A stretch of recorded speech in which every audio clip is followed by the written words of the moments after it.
Hey everyone, and welcome back to the 5 p.m. podcast. I'm Dan, your resident political enthusiast, always eager to dive into the nitty-gritty of policy. And I'm Tina, here to keep Dan from getting times lost in the weeds, and to bring my own brand of political curiosity to the table. Dan, what do we have for today's show? So Tina, we've got a potential government shutdown looming. March 14th is the deadline. Congress is in a bit of a pickle, trying to finalize the FY 2025 appropriations. Okay, appropriations. That's the fancy term for deciding where all the money goes, right? But March 14th? That's coming up fast.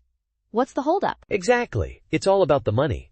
The big problem is that the House and Senate have by wildly times different ideas about spending. We're talking a $1.60 times trillion times gap between their proposals. Whoa, $1 trillion difference? That's, a lot of zeros. What are they fighting over specifically? Well, the House is pushing for major cuts, particularly in non-defense spending. Think programs like, education, housing assistance, sort of thing. The Senate, on the other hand, wants to asterisk increase time spending in some of those areas. So it's the classic showdown, defense spending versus social programs. But what happens if they don't agree by March 14th? Does everything just stop? That's where it gets messy.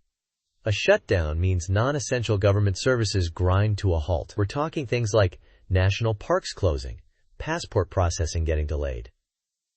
Even things like E-Verify, which businesses use to check employment eligibility, could be suspended. E-Verify? So businesses could have trouble hiring? And what about things like, say, Medicaid or housing vouchers? Are those at risk? They are. There's a lot of uncertainty around those programs. The House is proposing some pretty significant cuts to Medicaid, and there's debate over funding for housing vouchers too. It could have a real impact on vulnerable populations. That sounds concerning, to say the least. So, what's being done to avoid times a shutdown? Are they even talking to each other? They are talking, but it's complicated. They've passed these things called continuing resolutions. Basically, short-term funding measures to keep things running while they negotiate. But those just kick the can down the road. Ah, the old kick-the-can strategy. So these continuing resolutions, they're just temporary fixes? Precisely. And the current one expires on, you guessed it, March 14th. So, the pressure is on. They're trying to reach a bipartisan agreement, but the clock is ticking. Loudly. It all sounds so avoidable. Haven't we been through this before? I mean, government shutdowns seem to be happening more and more often. We have. And you're right.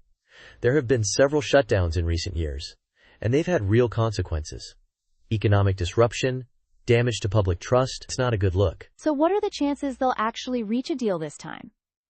Are there any key players we should be watching? Well, you've got people like Senator Lindsey, who's pushing hard for border security funding, and Representative Rosa DeLauro, who's fighting against cuts to social programs. It's a real battle of priorities. So, border security versus social safety nets.